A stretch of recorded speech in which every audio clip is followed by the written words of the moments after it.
Hello, and welcome back to the Random Horror Show. I am your horror podcast host, Keisha Lacey, and thank you for listening to the Random Horror Show, where I film, commentate, being random and silly with horror, science fiction, fantasy, cult classics, and the obscure in movies, television, and books. Welcome back. Thank you to my OG listeners out there who have been supporting me with this rinky dink podcast coming straight up out of the Iron Pine Curtain of East Texas.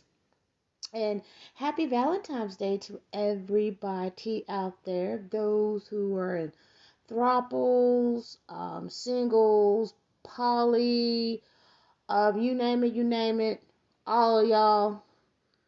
Happy Valentine's Day for me. And also, I have a two for one, like an Applebee's 2-for-1 dinner or a Chili's 2-for-1 deal. Tonight's podcast, we will be being silly and all about the name of love or obsession with Cat People, the 1982 horror movie starring John Hurd, since he couldn't keep up with Kevin's ass in Home Alone.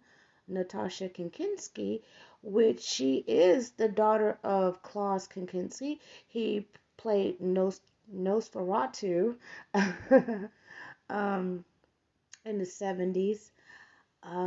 Also, you have Annette O'Toole, whom she played Clark's mother on Smallville, and Old Home Biscuit, you know what I'm saying? The dude that like played on the Clockwork Orange and stuff, him on there, McDowell, and also the 1981 Canadian horror film, My Bloody Valentine, with some actors and stuff I don't know, but it's going to be a really good show, really good show.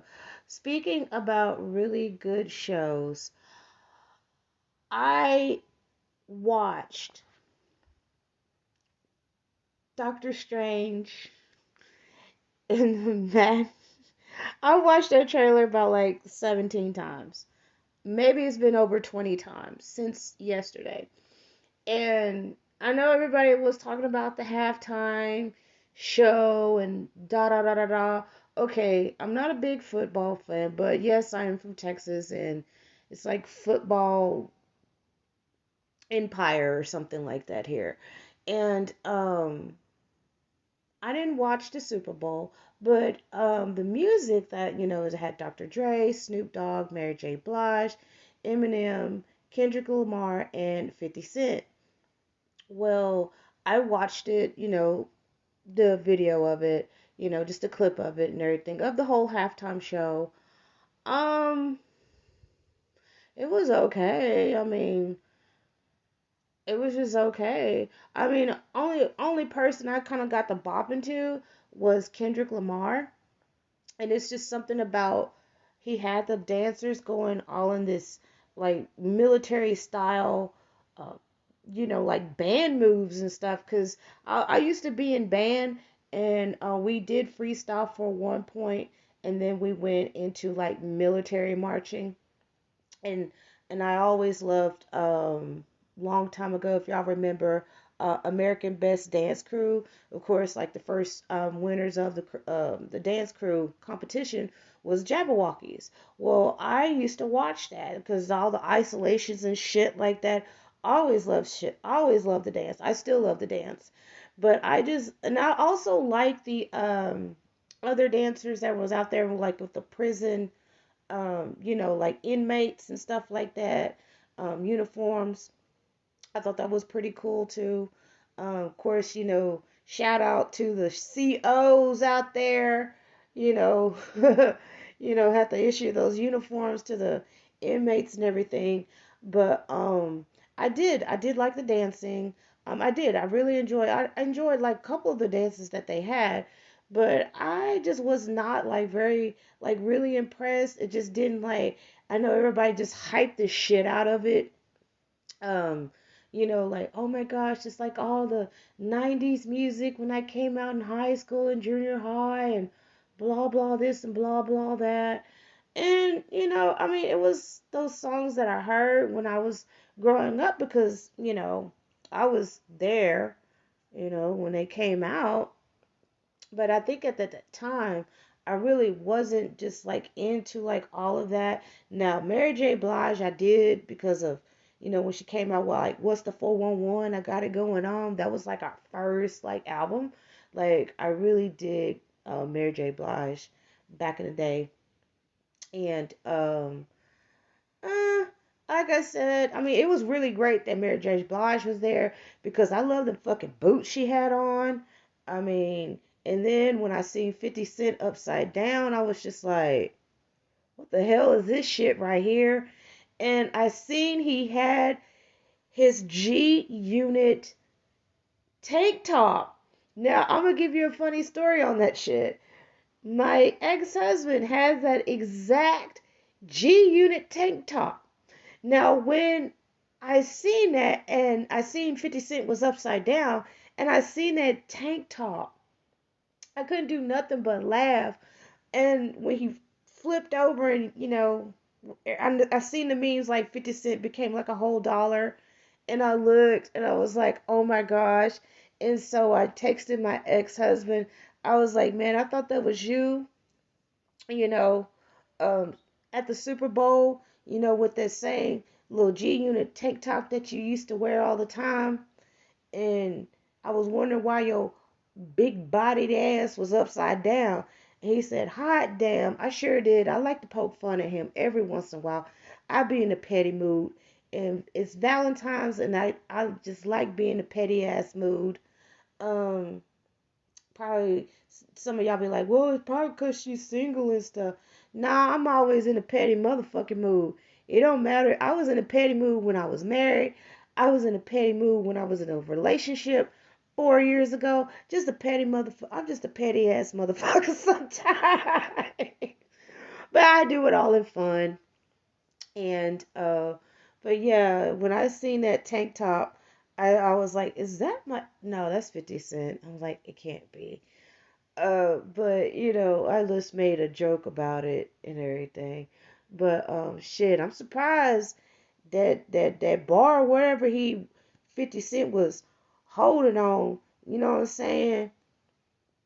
I'm surprised it held his ass and shit, because if he would have fell the fuck down, he wouldn't be in 50 Cent no more. He would have been 6 feet under, but I guess the halftime show was okay for everybody. I guess it was all right for everybody. It was just okay to me. And I still have this cough and everything. I've been sick, and I'm just saying. I'm just not like a big Super Bowl person. But I did enjoy the hell out of that Doctor Strange trailer. Oh my God. Now that's what the motherfucker I was hyped about. When I seen that trailer, I said, oh my gosh. Because I've been waiting for a is horror related. And especially coming from the Marvel universe. You have like the phase 4 or 2. I don't know how many damn phases Marvel have been in. 236 or something like that. We're doing multiverse numbers now. And I seen like the whole Doctor Strange. I was just like so lit. I mean, you talking about how high I got? I mean, I got higher than a joint. I was hyped. I was like super hyped because it's Doctor Strange, and it's been 6 years since we seen Doctor Strange. The first movie came out in 2016. I love Doctor Strange. I mean, even before all the Marvel Universe movies, blah blah blah, and all that stuff, I always liked the Doctor Strange because I read comic books.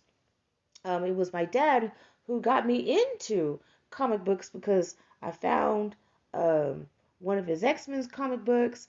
I started reading those. He always had DC Universe stickers on the refrigerator. He had Plastic Man, Wonder Woman. He also had Dr. Manhattan too.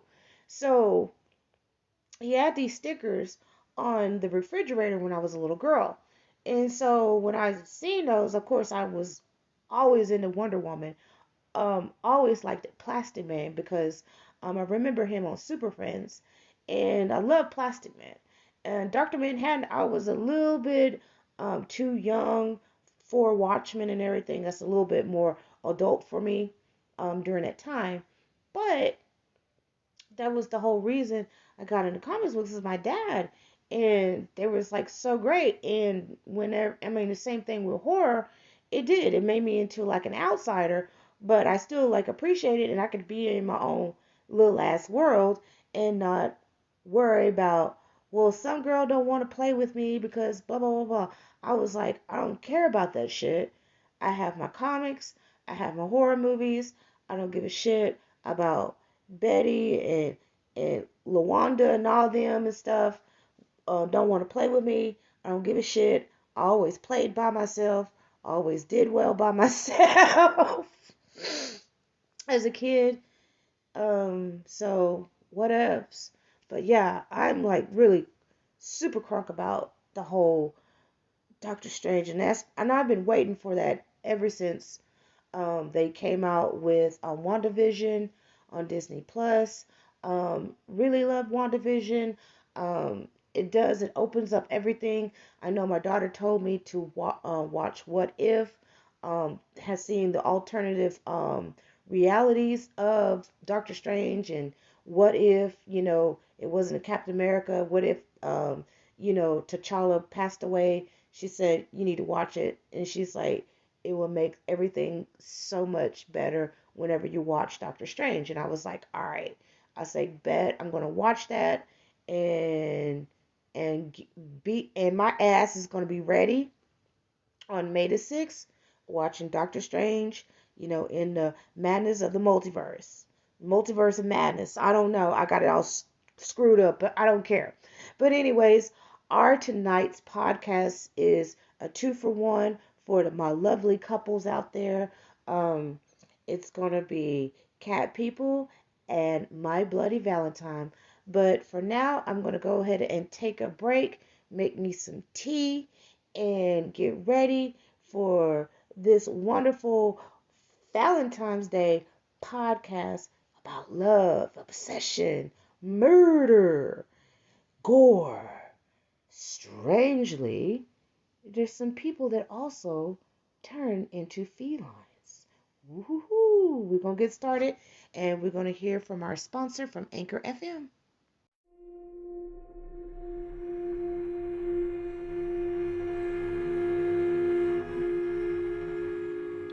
Hello and welcome back to the Random Horror Show. I'm your horror podcast host, is Keisha Lacey, and we are having a double feature podcast tonight with Cat People and My Bloody Valentine. And first, we're going to be dipping our little feline paws and taking off all our clothes and of course being obsessed.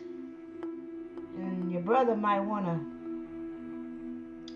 to sleep with you and everything with Cat People. Cat People is the 1982 movie. It's a horror fantasy, and it stars Natasha Kinkinski. This is different from the original Cat People film, which is 1942. It's kind of hard for me to find the original Cat People film. I gotta look for it on Amazon or somewhere. Let me get a sip of my tea. Mm. But I was like, I've always liked it, this movie. Now, Cat People is kind of like the same concept of like Cat People, which is the 1942 film, but they're totally separate. This one right here, it had a little bit more nudity. It also has like this, I think what the director was trying to do was get this kind of like BDSM, kind of thing with it. It failed not too miserably, but I did get the concept of it. He was trying to make it more like very sensual and erotic. Um, that part did kind of, it did, it did its job of doing that. But it was like some of the things, especially in between Irina, which is played by Natasha Kinkinski, and the zoologist Oliver. Um, I guess if you had like this, master and servant type of thing. Now I want to like sit there and sing Master and Servant from Depeche Mode. Master and Servant, it's a lot, it's a lot, it's a lot. But you also, um, it kind of played out a little, like some of it a little bit corny, but you could tell that like Oliver is like really, really obsessed with Irina because she is new in New Orleans. He said New Orleans. I was like, bro, come on now. You must not be there. You must not be from there. Cause you said New Orleans. It's like, bro, it's New Orleans. But you have Irene Gallier. She is definitely a newbie. She comes in to stay with her brother. Now, she hasn't seen her brother since she was itty bitty. And the backstory is that her parents died. She lived with foster parents. They told her that her parents died. Well, she stayed in foster homes. She's had a foster family when she left to go and meet her brother because she has not seen him ever since they used to be in the circus. Well, they used to be in the circus with a lot of animals, and they did like a lot of cat training, and they did a lot of juggling and things like that. And he is played by Malcolm McDowell, ha ha ha ha, Clockwork Orange, which Malcolm McDowell said he did not like the first Cat People movie because he thought it was stupid. So when they asked him to do this movie right here, he was like, I'm all game, baby. And it also has like a very incest related storyline too. And we come to find out why Paul, which is played by Malcolm McDowell, is so enthralled and way too damn excited to see his long lost sister Irina coming into New Orleans and living with him. Y'all gonna have to forgive me. My voice is still a little bit cracky, but I'm drinking tea and I'm still a little sick. But hey, I like doing this. but she's shrouded in a lot of mystery. So is Paul. Paul is shrouded in mystery. Also, the late great Ruby Dee is in this movie too. She's more of like Paul's keeper. Her name is Thomaldi, but spelled like female. And if y'all don't know who Ruby Dee is, she is the wife to the late Ozzie Davis, who was in Bubba Hotep with Bruce Campbell. Ruby Dee played Mama Abigail in Stephen King's The Stand, the one that was the TV miniseries that was in the 90s. And she did a phenomenal job of playing Mother Abigail. And, when I read that book a long time ago, I was in junior high when I read The Stand. Stand came out like when I was born. I was born in 77, 78. 78. I was born in 78. And I kind of had like that thought when I was reading those Stephen King books, and I was like, who would play a really good Mother Abigail when I was reading them? And I was like, Ruby Dee would do a really good job. And she did. She really did. And I was really excited to see The Stand play out, on TV. But back to Cat People. Cat People was very different. Great soundtrack by the late David Bowie. He did the soundtrack to Cat People. I love me some David Bowie. I did cry like a damn baby. I thought I lost my damn husband when David Bowie passed away in 2015. And it does leave for just opening up. Irene, is there in New Orleans, and she meets her brother. But before they opened up for Irene to come in, you see like a really early civilization place. Looks like it takes place like in like Ethiopia or maybe like the Middle East or something, and you see leopards there. Um, or panthers or something. And it was like girls that were like virgins were taken there. And then, of course, it was like a sacrifice. In the sacrifice, they sacrificed their younger kids to the cat people, or to the leopards, the panthers, or whatever you want to call them. And the panthers, what they do is they eat them, and they got their souls. And what they did is this magical transformation of like for the souls of the children to turn into cats. And of course, they can become human, but there is something. The reason it's a little different with this is because usually they say like cats, felines and stuff are more incestuous. I don't believe that right there, because I see more humans are a little bit more incestuous. We done had a lot of that during our human history, especially with royals. But yeah, they have to have sex with their own kind, which is their brother or their sister, to order and to remain human. But if they have sex with somebody that's not blood related or part of like their clan of being the cat people, they turn into the leopards.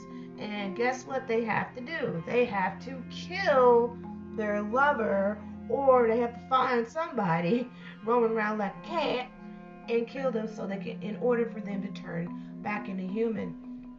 Now, isn't that interesting or what? Like that. So Irina, she is just so unaware of her whole past and her, family secret of where or who she really is. So Irina is like having this this reconnection with her brother. She's finding herself.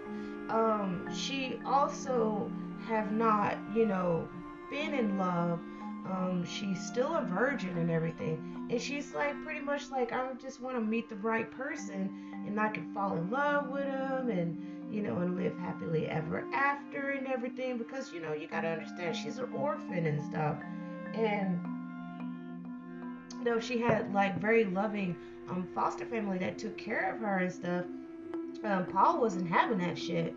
One thing that was like so creepy when the first meetup is that there was in the house, and he had all the things from the carnival, when they were children, when their parents were still living. And he opens this curio, and there's all the carnival stuff, and she's just like a kid in a candy store, because that's something of her past. That's what she can like relate to. She's like, oh my gosh, And Paul comes behind her and starts smelling and rubbing all up on her and shit. First of all, I don't know you for at least about 5-6 hours. And then I turn around and get all excited because I see all this stuff from my childhood, reconnecting to my roots. And you're supposed to be my brother. And then you all up on me with your dingling all hard, smelling up on me like that. And I'm just like, See, that couldn't even be me, because I would have punched his ass. Oh, bitch, I don't know you like that. You supposed to be my brother. Ew, nasty. So we are first introduced into how Paul is, and he knows who he is. He knows who he is. He knows he does that. He's been, murdering a lot of prostitutes and call girls in New Orleans. and Famalda is his keeper, so she keeps him out of trouble. He's also a religious fanatic of where he works in the church. He works in the missionary. Paul has this, since he is the cat people, and he's been in so many mental hospitals and things like that, and it's because he know who he was, he know exactly their whole history, but he couldn't like really live in the human world as much as he can live in the cat people world. So it was like that imbalance of him right there, because you gotta understand, you come from an incestuous feline magical race, and your parents kill themselves. You're bouncing from foster home to foster home. You have like, and then oh my god, especially when you hit puberty, oh my goodness. And so you're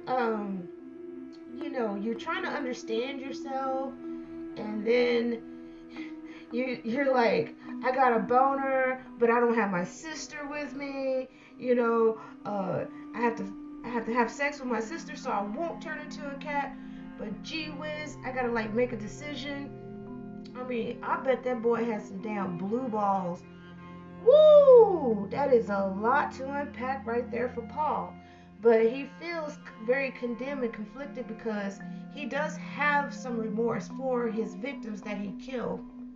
And when he get that bonery urge, I mean, that's gotta be like a Debbie Downer right there. Hey, guess what? What?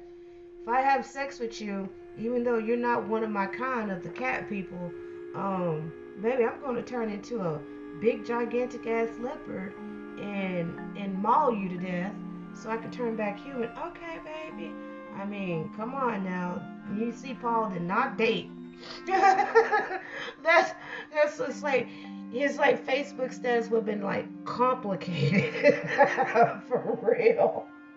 Mm. But Irina is very, when she gets there, she's very intrigued with the city, and she just wants to visit the city. She wants to just explore the city because this is her first time, being out in the world and stuff. And then meeting her brother, that's like very exciting, even though her brother's a little bit strange. But she's like, still, what the hell? I'm going to paint the town red. So she sees a zoo, and she stops by the zoo. So she's there at the zoo all night long. Now, Paul has not came back in because Paul has turned into a leopard. He was trying to kill the prostitute that was being called to go on her shift, and he mauled her, but she still lived. He was also caught by Oliver and his crew, and they took him to the zoo, and but she didn't know that she was sitting there sketching her brother in his panther form, in his cat form. She was like, wow, she was like so enamored with all of the animals, because she just had this hidden animalistic, vibe about herself.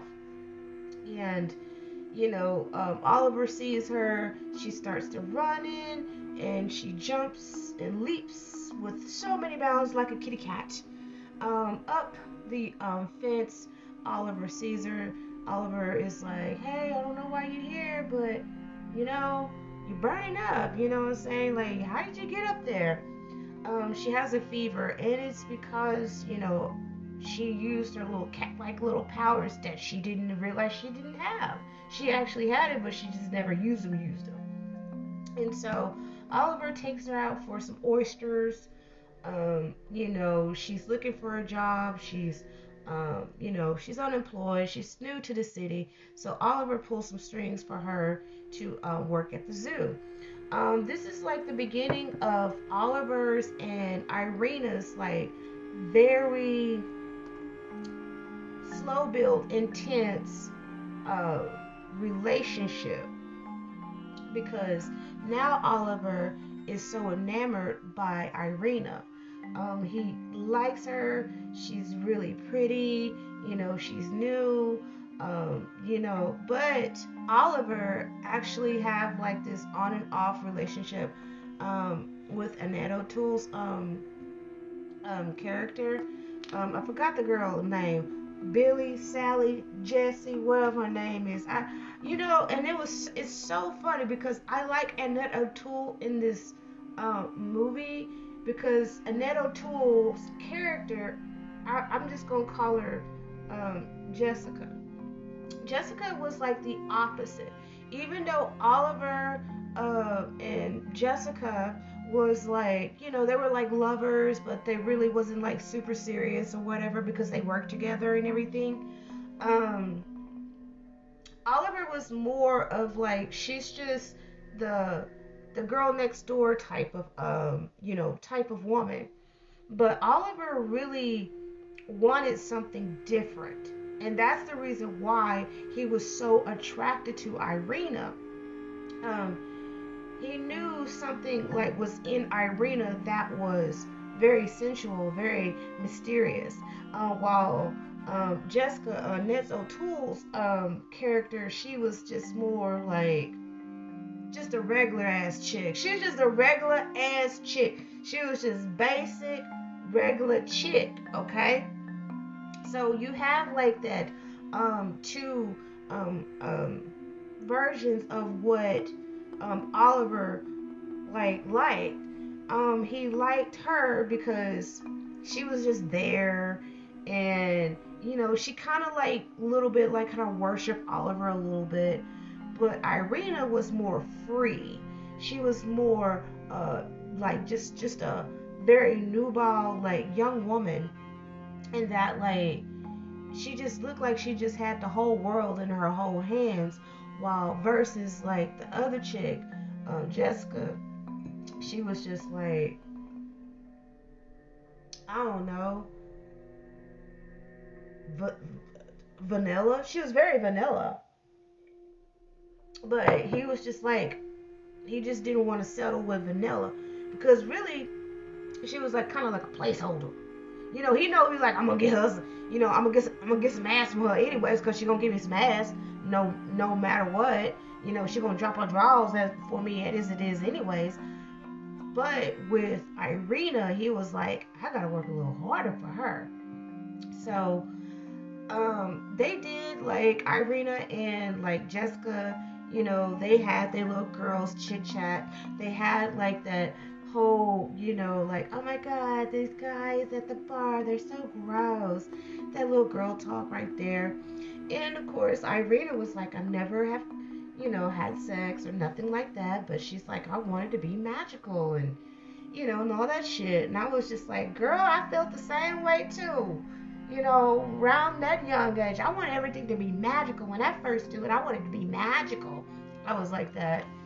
Had all that youth and vigor and so much optimism. But like at the bar, there was a lady, mysterious lady that walked up to her and she said, Mi hermana. And Irene was like, huh? Like who is you? And she's like, do you know her? She's like, no. She's like, what does mi hermana mean? She's like, my sister. That was like the clue right there to let the audience know that it's not only just her and Paul. There's other ones just like her and Paul. They're just scattered out. They were very rare. They were scattered out. There was another one there in New Orleans. And I thought that was a little strange right there because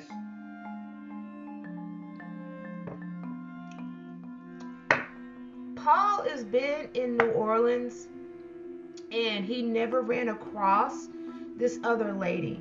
Now, if y'all ever been to New Orleans or have been around people that are from New Orleans or anything else like that, New Orleans is like a big small city and pretty much everybody kind of know each other. It's like that small town know each other feeling, but it's still a city. And so I thought that was a little odd right there to like to like see like there's another person that's just like Irina and Paul, but it's so strange that she never hooked up with Paul. And I mean, would the same concept would it work right there? Even though the lady was not blood related to Paul and Irina, it would it matter if she did have sex because she is part of the cat people? I don't know. That was kind of a little bit of a mystery right there. But then it didn't even make sense either. I don't know. I don't know what the director was thinking about right there. Excuse me. So we all like, just like, yay, Irina's got a job, Oliver is all up, trying to get all up in them draws. He's just not more like trying to get up in them draws. He really just want to get with her. He want to just like really in a weird way, like I said, the BDSM type of dom and sub and everything else like that, it worked really wonky in this, and it was more clumsy. And he was very obsessed with Irina. And Irina, she seen the Panther. The Panther was starting to have was start acting the fool. Also, Ed Begley Jr. is in this movie. Also, he was trying to clean the cage, and of course, Paul, that was in the form of the cat, got a hold to Ed Begley Jr.'s character and ripped his arm off. Irina was there, and she seen all of it, and that scared the shit out of her. But Irina started to see that was actually Paul, and it was like she was like, I know that's my brother, but this can't be my brother because my brother is human, but why is this like Panther so fucking familiar to me? Because I know that's my brother, but she was like still, trying to stitch everything together, and it was like a really good thing that she did come there to New Orleans to find out the discovery of herself and who she really is. But it had to be loaded with blood and grossness and torturing and just fucking pain, and and just it just messed with you mentally. If you could think about it, it was messing with her mentally. And so after the arm got tore off of Ed Begley Jr., they went to the house to go get the gun because Oliver was like, I'm a zoologist, I always loved animals, always wanted to help them and everything else. But he was like, this damn panther right here, this panther is bullshit, So they went and got the gun, and they went back to the zoo to like kill the panther. The panther was gone. And so Irina, she was home and she was asleep, and there was Paul waiting for her. He bust through the window. She scared out of her wits. She was just like, what is going on? I'm kind of feeling that was you that was in that cage that I've been sketching, and and you tore that man's arm off. But she was like a denial about it, but she just wanted to confirm herself, for herself, because Paul confirmed it for her that like, look, you always had this in you. But he also was talking mad hot shit because he was like, yeah, girl, I see how the way you was looking at all of them. He's like, I know that you get all hot and bothered by him, because you just sizing him up. You just licking your lips. I mean, it went so vulgar with it to like where he's just describing like, yeah, girl, he make your panties wet and you just be dripping all over, just leaving snail trails. And she was very upset because she was like, oh my gosh, this is my brother, he's talking to me like this. And now he's like sitting there, he was asking, like, he's like, come on, make love to me. Come on, you know, let me like wear you out, girl. Let me wear you out. I don't want to kill people no more. You know what I'm saying? You're the only one that I can have sex with, and I won't turn into no damn panther and everything.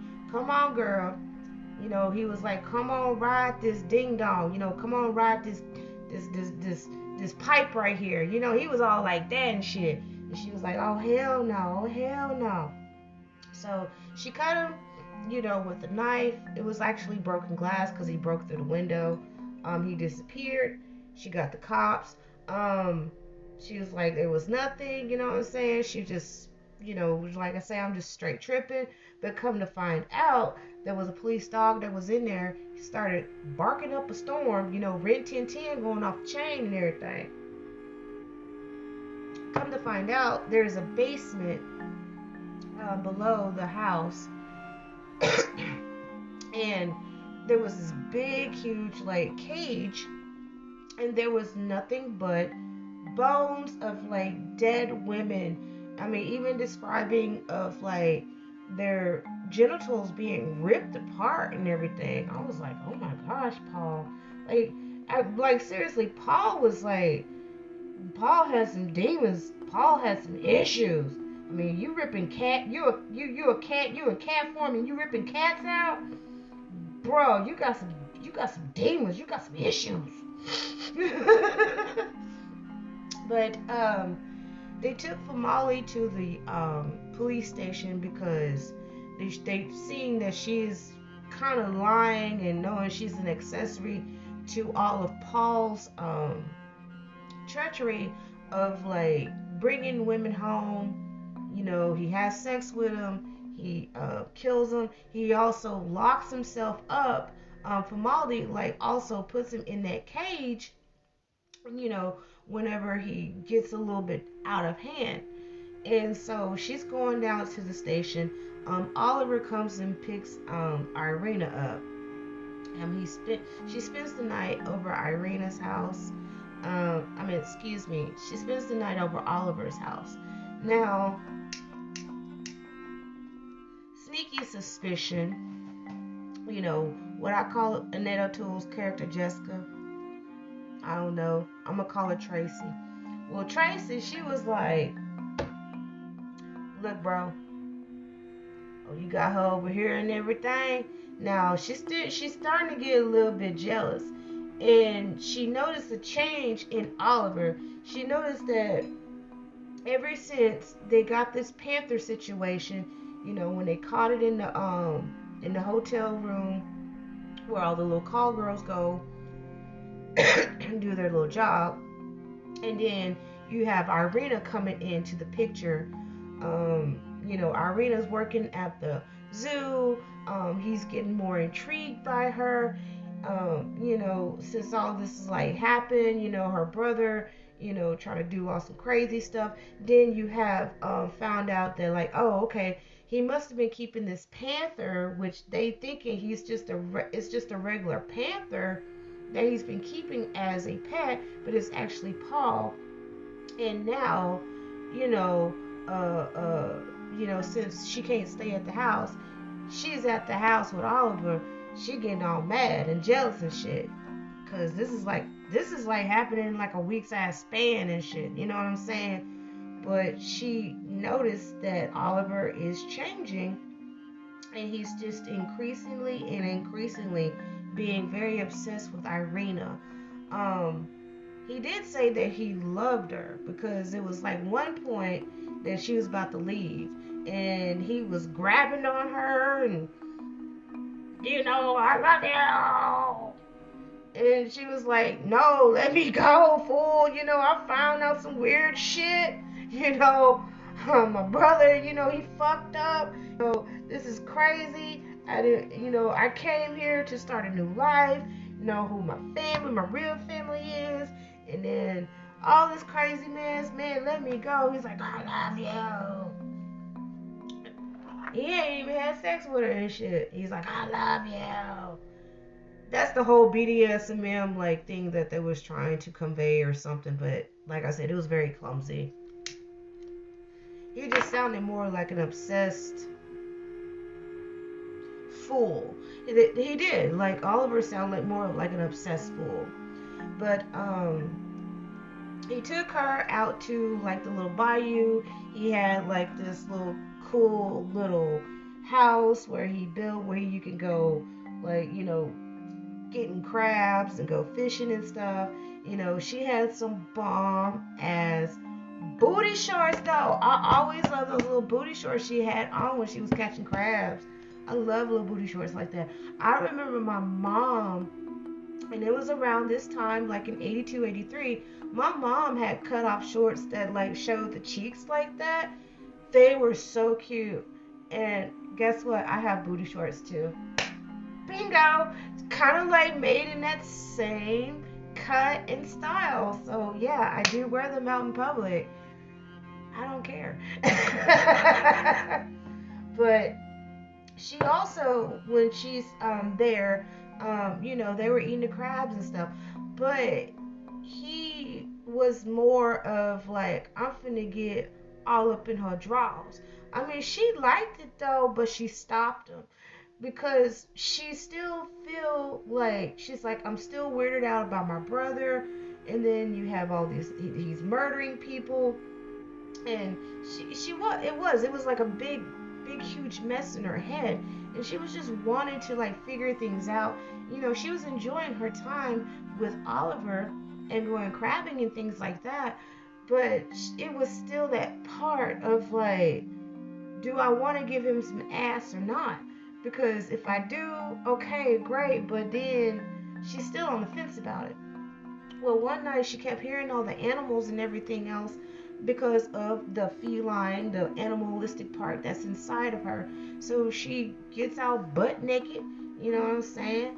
And she runs out in the bushes and she catches a rabbit. She kills the rabbit.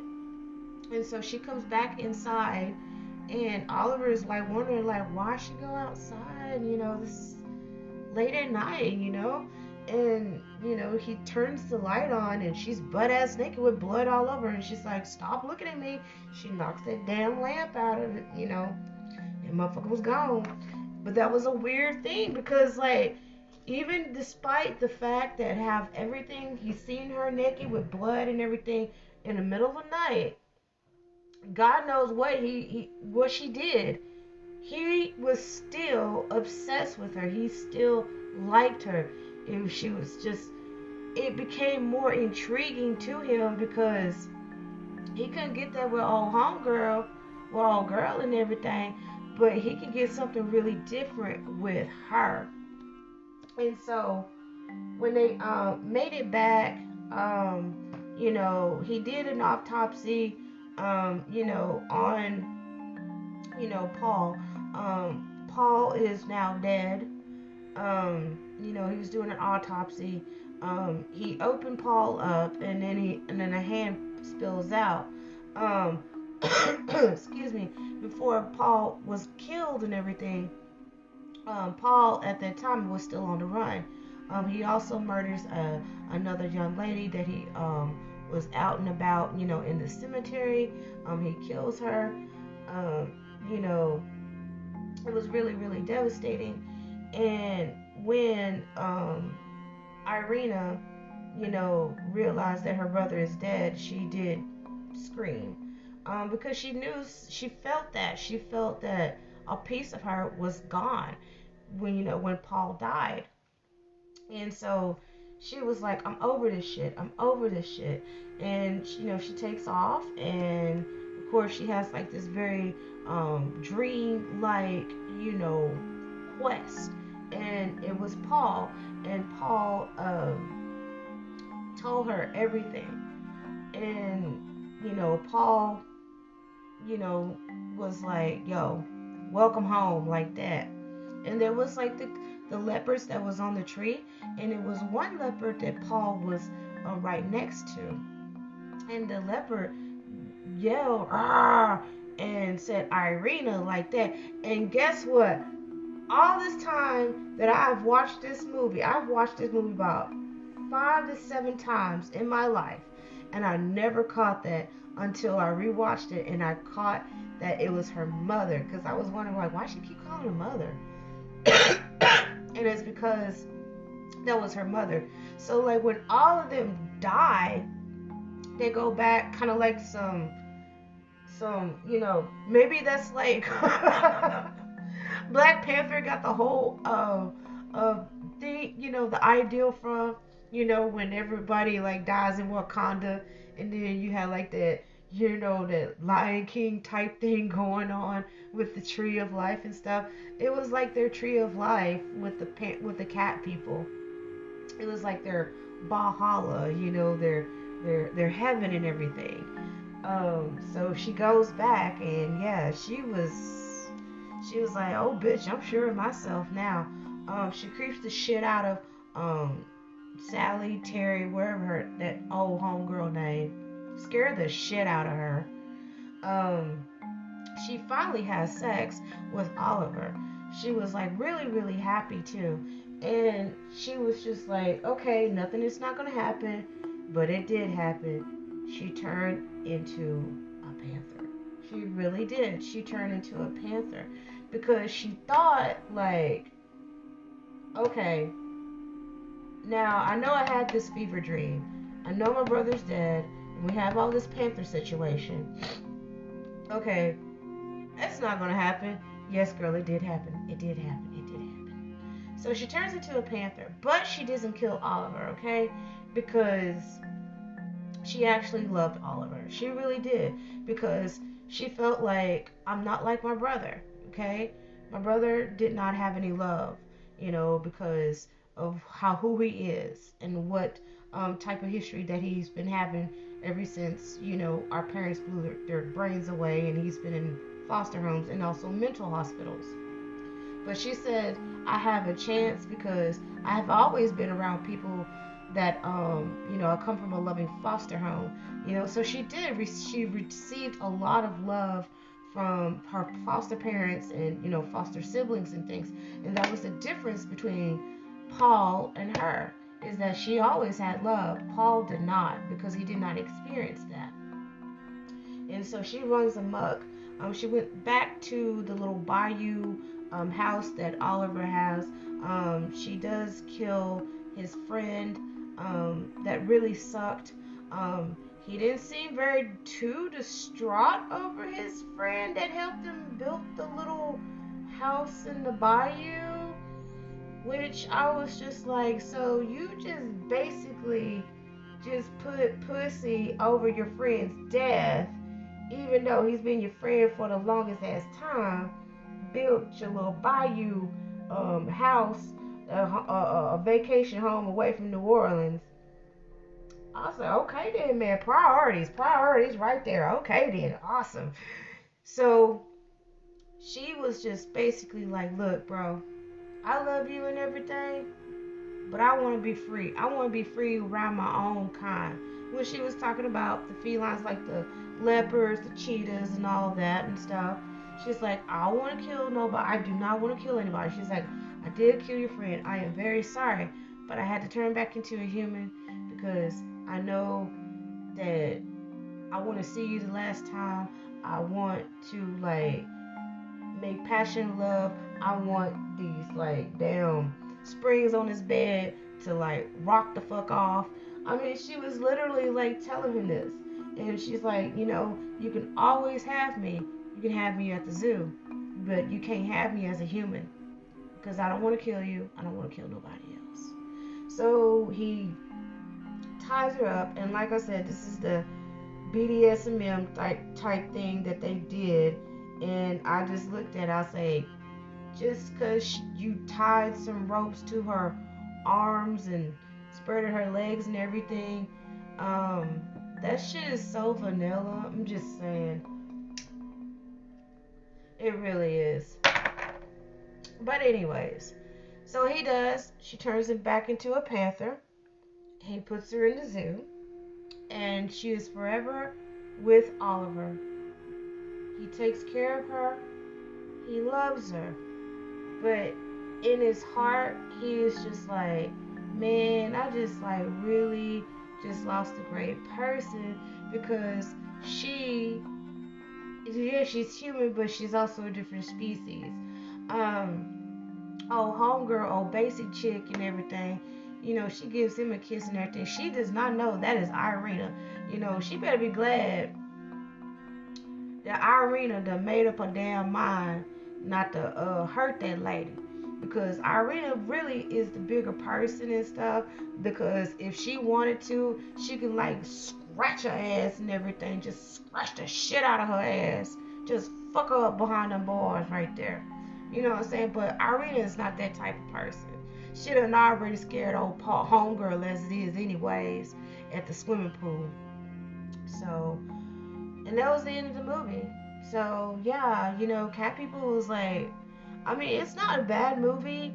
I mean, it has its merits. It does. It really does have its merits. It was way different, from the original Cat People because it's like two different. It's still the same like with Cat People, but it's still different. Um, of course, this is like in the 80s.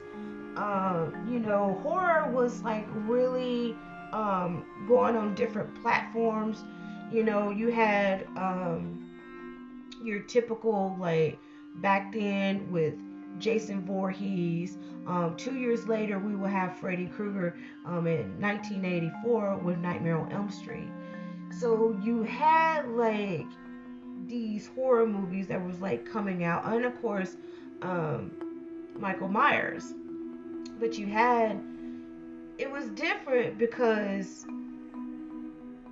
even though it took the title and some of the material from the 1942 film, you made it more sexier because in the 80s it was more of like, you had the, Dynasty was beginning to like start in 2 years, like in 1984. Dynasty was getting very popular. It came on, televisions and stuff.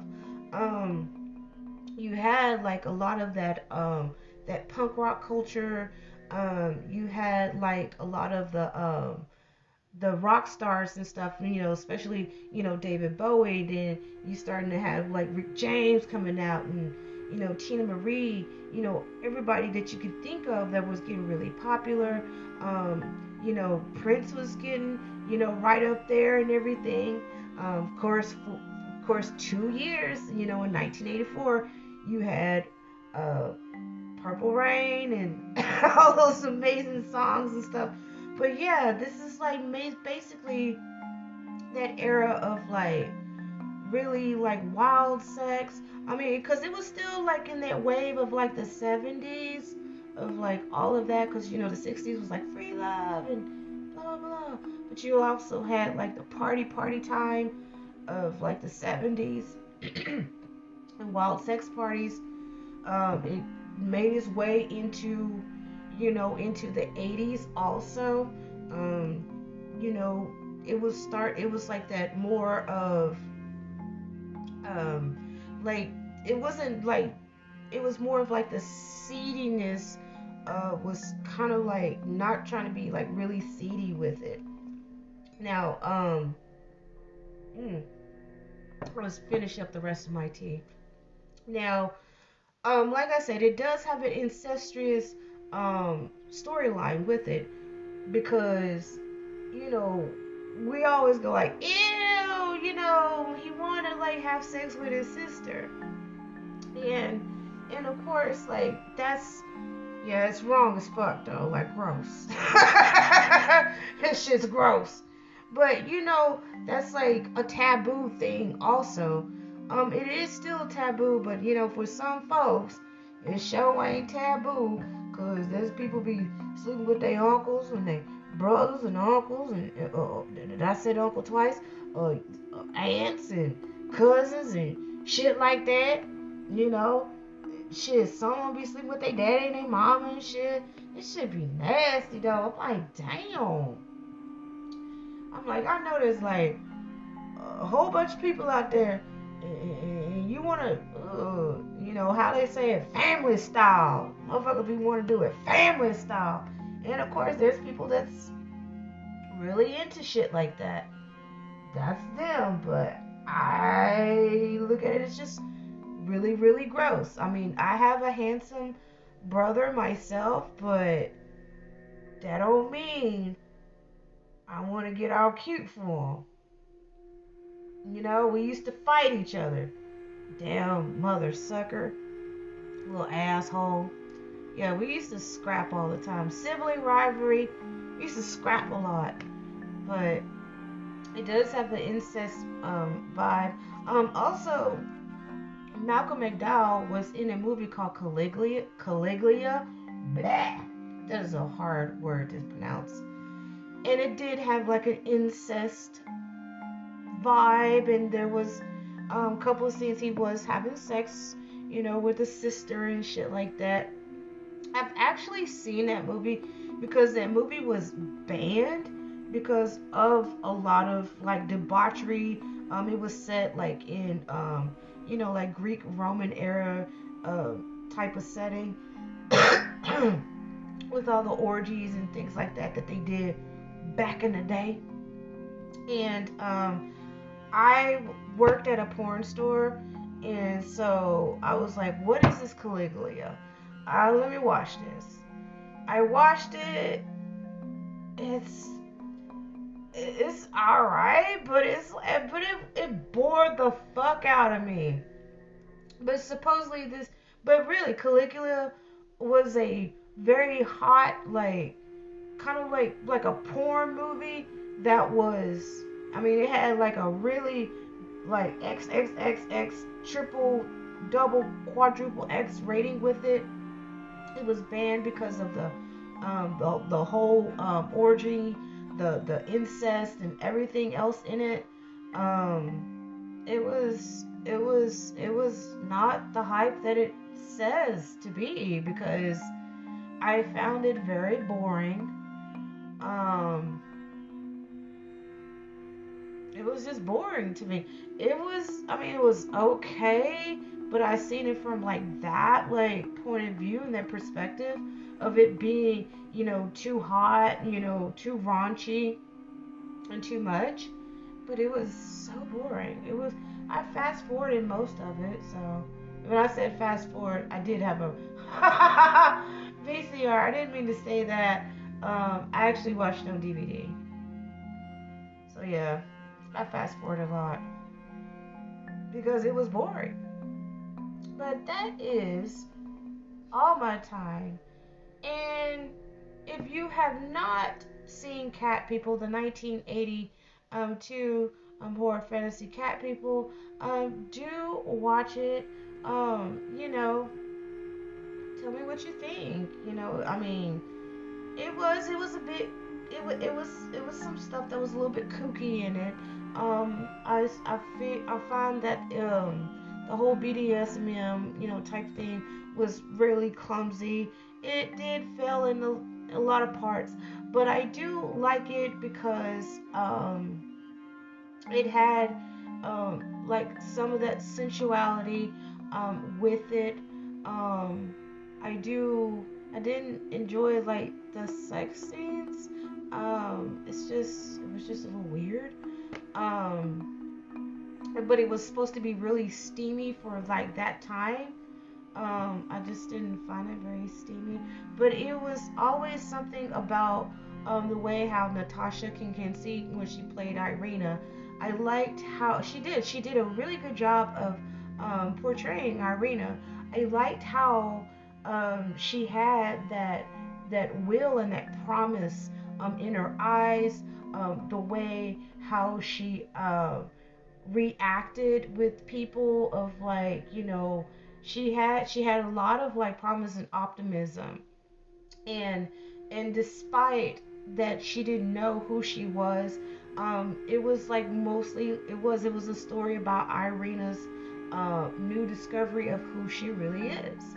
And she also made a big sacrifice and a big choice to remain as a panther.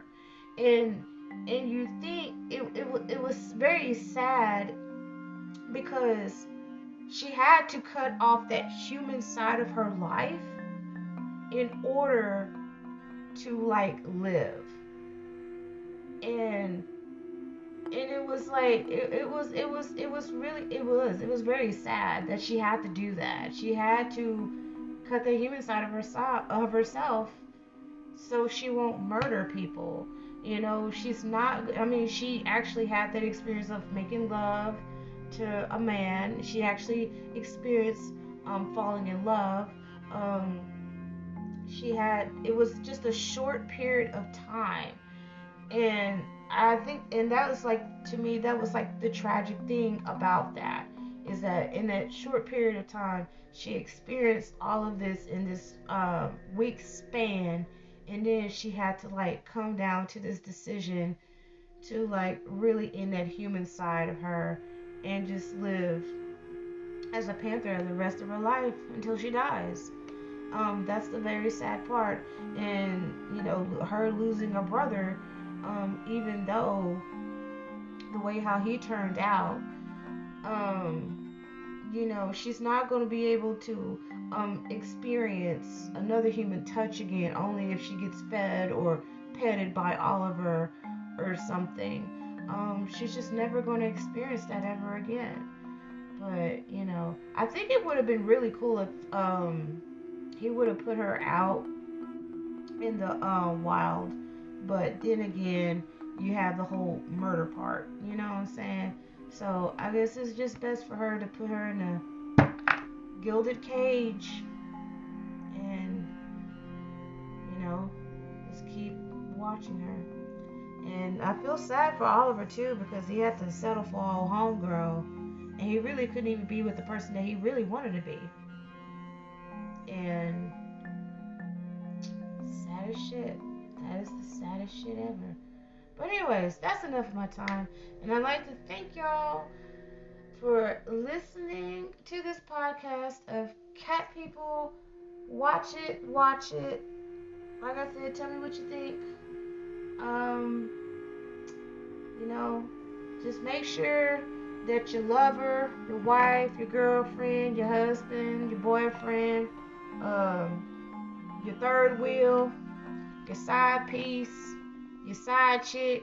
Make sure the next time you clapping them cheeks and shit, just make sure they ain't finna turn to a damn panther and murder your ass, okay? Y'all be good. And thank you for listening to the Random Horror Show. I am Keisha Lacey, and thank you and have a good night.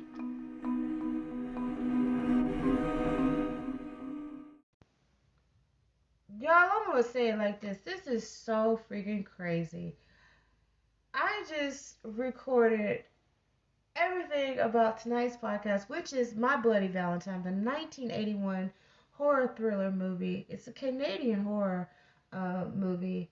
And guess what? I lost everything. But that is a-okay. We are still gonna go for our 2-for-1 deal. Like how the like y'all go to Applebee's and Chili's and stuff. You get your 2 for 2 for. It was like baby back ribs and baked potato and some shrimp for like $25 or something for 2 couples. Anyways, thank you and welcome back to the Random Horror Show, as I'm giving y'all double feature for your pleasure. What's your pleasure? And of course, happy Valentine's Day from me to everybody. I'm doing the whole Care Bear stare. I'm sticking out. I don't have a heart or anything like the Care Bears, but I got 2 boobs. So that is going to be the Care Bear stare. And then I'm just going to be doing that. Yeah. I'm motorboating all of y'all. So I'm motorboating y'all. Happy Valentine's from me. Care Bear stare, giving you some Care Bear love. And I'm motorboating everybody. So anyways. Oh my dear. Oh dear goodness. But anyways, tonight's podcast is My Bloody Valentine, which actually came out in 1981. Cat People came out a year later in 1982. Um, Different levels of horror genre right there. Where Cat People does deal with love and obsession and shit like that. My Bloody Valentine deals with a love triangle, a legendary serial killer, and a mining shaft, and a bunch of people that celebrating Valentine's Day in a juke joint type of Arnold's Happy Days type of little old shindig, hole in the wall, where they are all celebrating Valentine's Day. And you gotta understand, this is a must have been a very freaking small ass town where everybody goes to the shack and enjoy each other's company. I was like, this is definitely the smallest town I've ever known. Um, for everybody's entertainment, you go out to this little hole in the wall that's right by the mining, site. I was just like, damn, okay, alrighty then. But My Bloody Valentine, it has an R rating, but it felt more PG to me. I watched this in high school. I literally liked it. I know my brother watched it with me. And he was just like, "This shit is not scary." I was just like, "Bro, you don't understand. Like, you have this, legendary serial killer that massacred the townspeople, and he was thrown in a mental hospital, and then you have the same crap that's happening again, years and years later. I mean, you gotta think about it. Like, what if, like, somebody was murdering, a whole bunch of people in our community, and then you put the dude in a mental hospital or something like that, and then somebody's doing a copycat murdering and shit, or you feel like that's the same dude that's doing the same thing. He just coming back for revenge. Like, that is some scary shit. But we are, see the miner, all up in the miner sexy suit, and he has this chick, and they're about to get busy in a cold, dark, nasty ass mine. Come on now, like, I know, like, you trying to spice it up. Oh, we're gonna be adventurous and stuff, honey. Let's go. Instead of going out in the woods in the backseat of the car, we're gonna go into the mine. We're gonna go in the mine shaft. Yeah, baby, yeah. I'm gonna put on my little mining suit. You're gonna do the same thing too, girl. Yeah, yeah. She's like, doing a little strip tease. She took a little shit off and everything. And she was like, finna take off the mask and do like, So she's like, started like stroking his like miner mask with the little nozzle on it and stuff. You gotta have like a little sexual innuendo with that shit. And then of course there's like a heart shaped tattoo that's right on her boob, and he kills her. And boom, you have My Bloody Valentine. So yeah, you have all these young adults, and of course some of these guys they work in the town's mine, and they're all having like a great, nice little small town, little shindig type shit and everything. A little bit better than a whole bunch of people going out in the woods, having a pasture party. So they did it a little bit with class and style.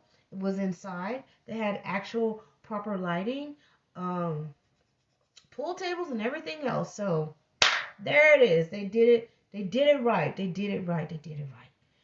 Well, anyways, you have Axel and you have JD, and they're all in love with this one girl named Linda. I guess that's her name, Linda. I don't know, Lisa, Linda, um, Chastity, Susan. I can just throw out names just anyways. But anyways, there's like a love triangle going on.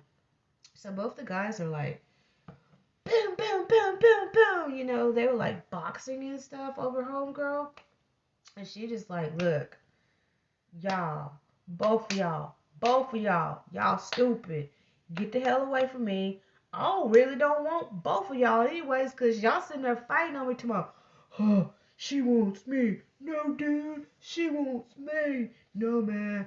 Fuck you, man. No, fuck you. And so they like, so like, old teddy bear like broke them up and everything. But yeah, she did. She told both of them like to fuck off, leave me alone. Y'all both suck. And so like Axel, he was just like so pissed. He did like the whole, y'all know like how um those people that can't run and they're like, oh my god, I'm so embarrassed, and they do like that little reflected ass run. Well, Axel did that type of thing, but he like hit the wall. He gave him a beer. He like out the screen door he goes. I'm surprised he didn't tear up that screen door. Cause if he did, I'll be like, don't be slamming that goddamn screen door. I would have been like that. Like, stupid bitch, don't be slamming that screen door. If I was the owner, I would have been like Shirley on What's Happening. Can you just like imagine me like embodying Shirley from What's Happening? And then I see them fighting over Linda and she's like yelling at both of them and stuff like that. And then like Axel like acting a fool and he, get the beer and everything. And he like slams my door and like, don't be slamming my goddamn screen door. Motherfucker, you gonna pay for it. I would be like that. That's just, I would have had like those Shirley vibes. Y'all remember Shirley off of What's Happening? I love Shirley. I do. I love Shirley on that show. Raj and all them. But anyways, while Axel is cooling down and he's sitting in the corner like baby and crying in his beer, JD is still longing and pining for Linda, Lisa, Lucy, Susan, whatever her name is, because JD came back into town. Now, JD's been gone for a while, and they were like a couple. And so when he left, they must have broke up and they left, she got with Axel. And so that was the whole little beef, little tiff and everything. I know people that have actually died over stuff like that. That's just boggles my brain right there. I'm just like, wow. And it's sad. It's very sad. I know a girl that lost her life fighting over some dusty penis, and the girl stabbed her. Well, 2 lives are lost. The girl that stabbed her is serving prison sentence, and the girl that she stabbed, she's 6 feet under. And where's the dusty penis? Don't give a shit about both of them. He was actually with another girl when that altercation happened, which resulted tragically of the young lady getting killed. And it was basically in a juke joint type of situation, like a Arnold's and stuff, like it was in My Bloody Valentine. That was crazy though. And this happened like in real life. It happened about like 20 some years ago. It was really sad. It was really, really sad. Fighting over a dusty ass penis. God dang. But very, very sad. 2 lives were lost.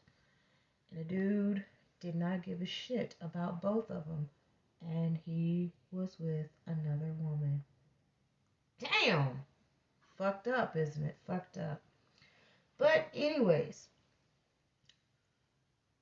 there was like a guy and a girl, of course, the typical, we're gonna go and go somewhere a little bit intimate and we're gonna make out and you're gonna blow my cheeks out, baby. Well, she was like, I'm not ready yet, for you to blow out my cheeks, to clap them cheeks, baby. but I need some beer. Then I'll be ready for you to clap my cheeks. And so she was sitting there waiting, and she thought it was homeboy coming back, and they were like in the room where they have like all of their mining suits where they suit up at. So all of this was like coming down on her. She's getting scared. She's running away. Boom. There's like, oh, Harry Warden right there. He took her. Spoosh. Pretty good kill. It really was. It was a really pretty good kill and everything. Um, I did like there's one thing that I liked about this is even though this movie was not like a big budgeted movie, I do like how they how they like expressed and like executed the the murders, the killings in this movie. And it was quite frankly it quite like impressed me from something that was a little bit older. And of course it was like made in 81, and it's a Canadian horror film. um I do like how Canadian horror movies are, especially with Black Christmas. They're just so different from American horror movies. Um, just any different country horror movies and stuff, I really do like. I've always wanted to see that different perspective on different horror movies from different countries, especially like when you watch Train to Busan. It was a Z movie. Loved it. I cried and everything else. Very heartwarming. Had a lot of that whole movie was very intense for me. But that's like one thing that I really like. And you're a big horror connoisseur, a big horror fan, is that the different styles and the different um looks and and how different countries do their horror movies, because sometimes our horror movies can be a little bit everywhere all over the place. Sometimes a lot of times the horror movies here in America use that same tired ass trope, the storyline, everything else like that. But I really do like my Bloody Valentine, and also like the remake of My Bloody Valentine. It was in 3D. I don't enjoy 3D. It always messes up my eyes. I liked how my Bloody Valentine, the remake, um, had Jensen Ackles in it. Big, big, big, big, star of like Supernatural. It was like a very big, big top rated show on the CW. And I felt that he really literally like hyped the remake up because he was in it. And I think that what made it so enjoyable is because he was doing Supernatural as the Winchester. And my gosh, and I wish that Jensen and Jared would went to high school with me, because they're from both of them are from Texas, and I wish they went to high school with me. I know my motherfucking high school would have been lit. I probably would have um lost my virginity twice to both of them, and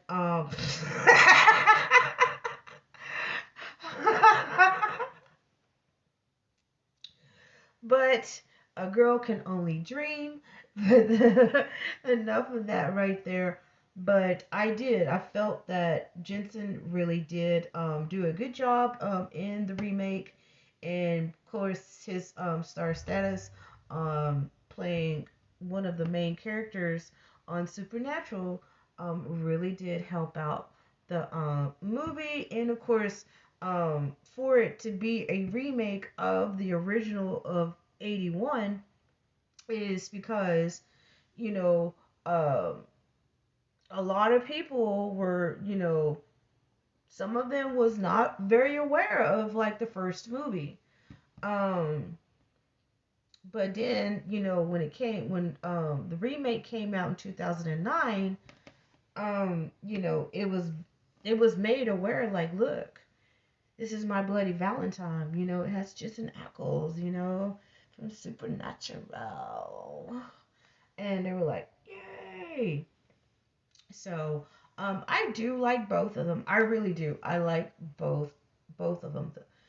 This original version, which is a Canadian horror film, and of course the remake, which is made, here in the States and everything. Um, but yeah, but I was just like straight up ass tripping because they really, it wasn't just like gory that they did with the Canadian one, but I do like how they really executed that to like where it's like, oh shit, Harry Warden is back, but all of a sudden, you know what I'm saying? They want to take a magical mining trip ride down in the mines and stuff. For Linda and her friends, especially Linda, experiencing the whole embarrassment from Axel and JD, and she just like want to get her mind off of it. She don't give a shit about them. You know what I'm saying, for the time being. So they went to the mining, down below the mines and stuff for fun. And I was just like, that's not fun.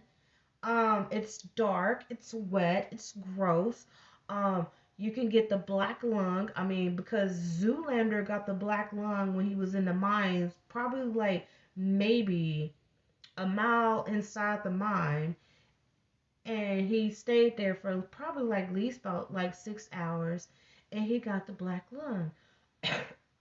Pop, got the black lung. There it is, right there. If Zoolander was there, he would have told y'all, don't go down there. You will get the black lung. But like I said, this is a small town. They didn't have shit to do, so they went down in the mines just to make it all fun and everything. And of course, half of them got killed down there, of course, because afterwards, when they went down in the mines, they found they found one of the bodies in the refrigerator. And then the guy who went to go get the beer for his girlfriend because, she was like, I'm not too drunk enough for you to clap my cheeks and everything, but when you get this beer and come back and I knock about 3 or 4 of them, then you can go ahead and get them like that. But he found her dead, and he goes and tells everybody like, look, Harry Warden's back, man. My girlfriend's dead. My girlfriend's dead. And pandemonium, chaos. Everybody leaves. They call the cops. They're like, y'all get the hell on out. And so Axel comes around. Him and JD like, oh my god, our like favorite Poon is like down there in the mines. We don't want her to get killed. Oh no. You know what I'm saying? So they did like that. Yo, bro, we're gonna squash this shit. They actually like bump fists and shit like some damn Wonder Twins and stuff. You remember Wonder Twin powers activate? And so they head on down into the mines. They were trying to find him. I'm so sad. Little teddy bear got killed and everything. And then his girlfriend, she's still and Linda had to slap shit out of her. Like, girl, he dead. Get your ass up. Let's go. There ain't nothing you can do. Let's go. Girl, shit, let's go. And so they caught up with JD and Axel, and of course, like, Axel gets killed. He drowns, and we're like, oh no, not Axel. And so JD has both the girls, and they're running, and guess what? Harry Warden catches up with them. Harry Warden kills old homegirl. She dead. And so Linda and JD were like, oh shit, let's roll. And so the other two, with their nasty ass and everything. What is it with people want to have sex? I'm gonna sound like Debbie off of This Is 40, do sex. In weird places. I mean, it's nothing wrong with having a bit of a adventurous side, especially whenever you're being intimate with each other, to spice up and everything.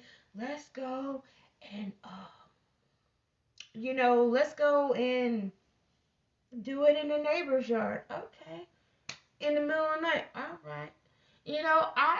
I get that. I get that you need that spice of life. Get the sex, going on and everything. But my first choice would not be in a mining shaft. Um,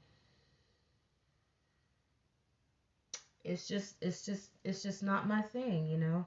Um, can y'all like see me? Well, you're not gonna see me, but can you just imagine, if I'm like going out with this dude and he's like, hey, let's go into this very dark, dangerous mining shaft, and I just blow your back out down here.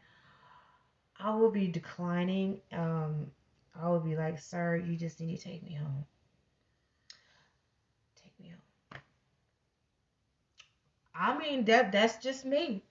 If he would have said something that's a little safe, but adventurous at the same time, and he's finna like blow my back out and shit, I'd be like, oh yeah, cool, I'm down like that. But a mining shaft is cold. There's rats and shit and bats. Even the huge bat that was like in night shift, it's down there too. You know, um, That'd be a hard pass. That's just a hard pass on me. But that's just me though. So yeah, they got killed too. But yeah, so JD and Linda, they was like, yay, we home free. We can get up in this, they was like in the little cart and everything. You remember like on Indiana Jones and the Temple of Doom, Dr. Jones, Dr. Jones, they was up in there. Guess what? Harry Warden caught up with him and shit. And they were like, so like JD was like fighting and stuff, like he like knocks JD, like JD like, oh shit. And he was just like, like Linda, call home, just make it safe, girl, just make it safe, you know what I'm saying? Like let me be the man, let me take care of him. If I get killed, you got a better chance of survival. But Linda said, nah, I'm finna jump off this. So she like jumped off and then she pew pew pew, hit the dude. And I was just like, that wasn't JD's plan for you to jump out of the cart to help him, because that was not the plan. She don't listen. I know she did it because she still loves him. She's just mad at him for that bullshit earlier that night. But I'm just like this. I mean, if he is like fighting, and he wants me to have like a better chance of survival so I can run and tell everybody and warn them, get to the cops and shit like that, I'm just gonna do what he want me to do. Okay? I be like, I love you. If you die, I'm sorry. I come to your funeral. You know what I'm saying? I be like that. But he wants me to live, so I'm like, okay, cool. But yeah, she did that, which prolonged a lot of things and everything. But it's all about building up to the climax. It's building up to the surprise of My Bloody Valentine. So they run, and the cops, they done already showed up. They were chugging down. They were like, going down the mine, going down the mine. Well, the police found out that Harry Warden is actually dead. Harry Warden died. in the mental hospital. Uh-oh. So who do we have here? Excuse me. So JD and Linda, they went into this room and they fighting the dude. They thinking it's still Harry Warden. They're thinking it's Harry Warden. Because remember, everybody dead. Axel dead. Everybody dead. So they're like, shit, we're fighting Harry Warden. He's coming back for his revenge on this town. It's all over again. The nightmare has begun again. You know, everything else. Then, shit, Linda get attacked. JD get popped upside his head. He's like, oh, I'm injured. And Linda, she take like a big old plank and she pow, pow, pow, pow, hits old Harry Warren. Well, guess what? The damn thing flops off of him. And who it is, it's like some Scooby-Doo shit. When we think it's the monster and everything, it's a real monster, but it turned out when you pull the mask off and everything, it's somebody that's human and that we know. It was Axel. So Axel was all behind all of this shit. So we get this flashback of Axel. He's up under the bed as a child. And he's watching his dad, so proudly, getting ready for work because his dad worked at the mine also. And then here comes Harry, the real Harry Warden. He murders his dad right in front of him, kills him and shit. So that like messes Axel up like since like he was 6 years old. So Axel is just so hell bent he snaps on Valentine's Day. And up underneath this exterior but his interior is like literally ripping him to shreds to where he's like, fuck everybody, fuck Valentine's Day. And he unleashed the fury like Mitch. If y'all didn't get that, remember Mitch off a Road Trip? The boa constrictor? Mitch. Unleash the fury, Mitch. When Tom Green said that. Unleash the fury. Yeah, Axel unleashed the fury. He literally did. And it's a shock. It's a shock to both of them because they're just like, how did he do it? How did he fake his death? How did he kill those people? Well, Linda didn't know because she was already in the mine, but JD was up there when the whole pandemonium and when they found the dead bodies. He was just like, how did you do it? He was like, oh, JD pretty much figured it out. I mean, it doesn't take a rocket scientist, but they were really shocked. And they kept fighting him, and he just did not give a shit. He didn't care, that even though he liked Linda and was fighting over her earlier, he just didn't care. Even though he was fighting JD, and though they like made up like best buds, like bro, like that to go save her, he didn't care. Because all he had was just murder on his mind. Like, my mind on my money and my money on my mind. He was like that.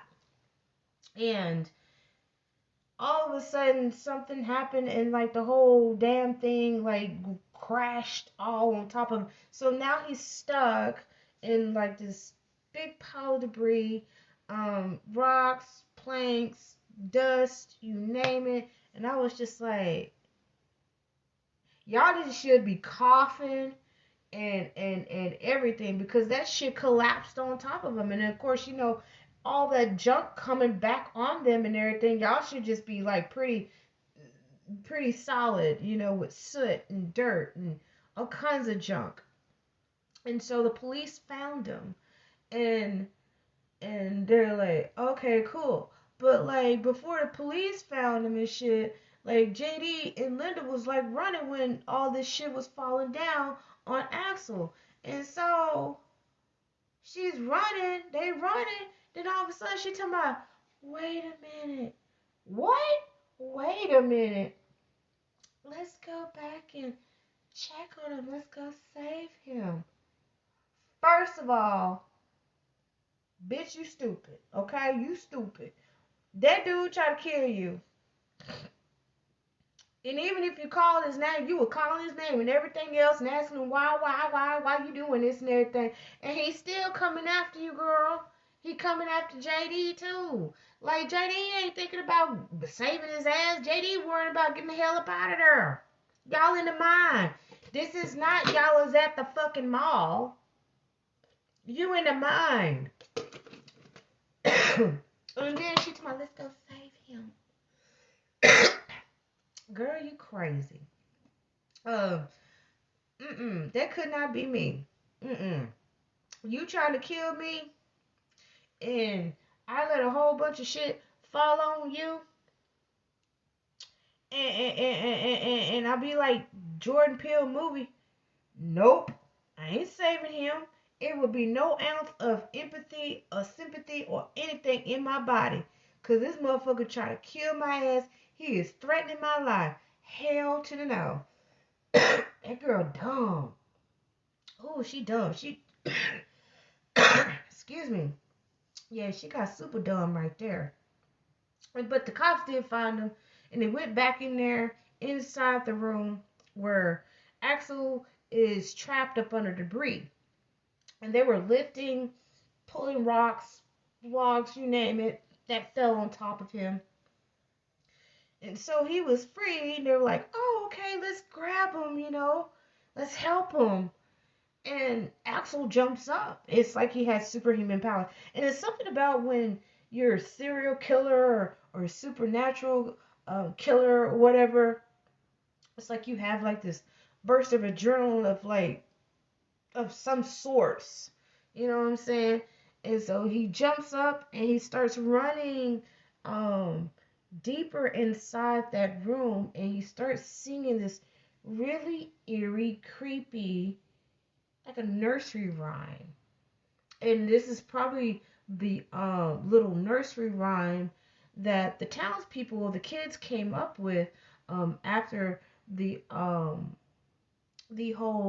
massacre of people when Harry was, Wharton was still alive, and he killed all those people in town. So, you had like that little bit of that, you know, Freddy Krueger, because Nightmare on Elm Street came out in 1984. And so you remember how the whole little nursery rhyme, 1, 2, Freddy's coming for you. Um, I believe this is what they were having as the children, and with this little nursery rhyme about Harry Warden, doing all this stuff that he did years ago that rocked this little small town. That's their little, their little dark past and everything. And shoot, he gone. Shoot, they got out. That was the end of the movie, But you could say JD finally got his woman. You know what I'm saying? He reminded me of Oliver off of Cat People, because he's like one of those type that I break up with her. We were high school sweethearts, and shit just didn't work out. I'm finna go find myself. Linda, I'll be back. If I'm not back, I'm gonna create a life, but I'll be back. And then he didn't see what he was like. He went for what he was going. I feel that something is missing in my life. Feel that I go back to my small, rinky-dink ass mining bullshit town and get the woman I love. But when he arrives at the town that he grew up in his first love, she is with now another dude. Oh, the calamity. It's like that shit right there. Can y'all imagine me if some dude I went to school with, and he comes up like 25, 30 years later? I would say 25, 20, yeah, 25. Damn, how long I've been out of school? Okay, I graduated in 1996. This is 26 years, something like that. I don't know. I can't do the math. 26 years. So, 26 years, this guy I went to high school with, or whatever, blah, blah, blah, blah. He comes back and says like, "Hey, I've been in love with you, and I've traveled around the world, and I did all this shit, and I've been married and had no kids, or blah blah blah blah blah blah, and this bullshit, and realize you're the only woman that I need in my life and everything." And then I would like look at him and like, well, thank you. No, that would be my response. Well, thank you.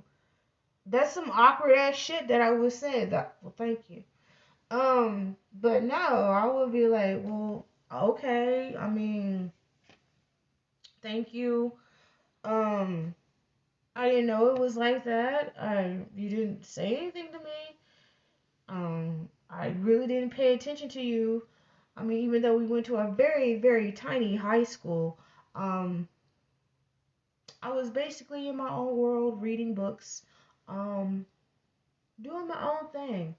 You know, I'll be like that. I'm sorry. I just really would be like that. Even if say if I was thirsty and desperate, I would still be like this. I'm just sorry. That's just how I am, and I shouldn't say sorry because really I don't apologize for who I am. But yeah, that's just how I am. But yeah, I would I don't know. That would be very awkward and strange for me. But I'm like so glad shit like that never happened to me. I don't know. That's just some I don't know. That's like that Sweet Home Alabama rom com. Um, I'm not. I don't know. I try to get into like romantic movies, like rom com movies. I don't. I don't know. They just don't do it for me. They really don't. But enough of that right there. But I do like the whole playing off on the late serial killer warden to make people think that the real warden is come back for revenge. But it was Axel who just flipped his shit and just went off to killing people. And he was really brilliant, and he comes from a small town, so like people know who the hell he is and everything else. I mean, they gave him sympathy and things like that when his murder dad got killed by Warden, and so he had this unhinged shit bottled inside of him, and he just like unleashed a demon, unleashed a fury. He was like that, and he did. He was the best actor. He was like Axel was. Axel was like the best actor of their whole damn town. Give this motherfucker an Academy Award because he really did fool everybody. He really literally did fool everybody. He fooled JD, and I'll tell you why he fooled JD is he fooled JD because he seen JD coming back, and he know that he really loves Linda, even though Linda is with him after JD left. And he's like, I'm gonna play this shit off. I'm gonna entice this motherfucking fight. He really didn't like the girl. He really did. That was just a cover. I mean, same thing like with serial killers and mass murderers who have girlfriends and wives and things like that. Even they have families. They they hide. They hide in plain sight. I mean, like some Dexter Morgan shit. You know what I'm saying? When Dexter Morgan was married to Rita. Yes, Rita got killed by the Trinity Killer, but he also had a son named Harrison.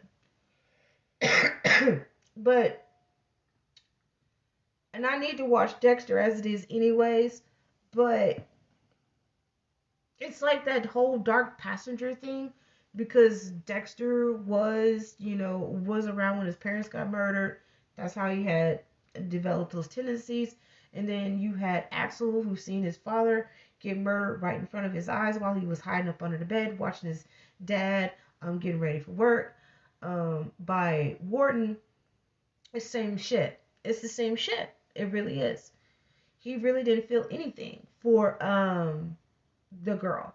But he did use that as like a way to look pretty normal and to act normal. But he was actually ready to like literally just recreate the whole havoc of, of the late Harry Wharton. You know, home dude was smart. I mean, he faked his death. Fucker was smart. He really was. But that is enough of my time. Thank you for listening to the Random Horror Show with tonight's double feature twofer. Like you go to Chili's and Applebee's or whatever restaurant. Shit, I don't think Olive Garden has that and everything. But they always have them endless bowls and stuff of pasta and breadsticks and salads. And I hope all of y'all have like a wonderful, wonderful night on this Valentine. Thank you so much. I love y'all from the bottom of my heart. And this is my Valentine's gift to y'all. And I really do appreciate it. And y'all be great. And y'all have fun clapping them cheeks, using your roses, whatever you do, but just make sure whoever you're with, okay, does not have a mental breakdown and just start, slashing people and shit. That's all I gotta say. Be careful. But y'all have a great one. And y'all have a good night. Thank you from the Random Horror Show. I am Keisha Lacey.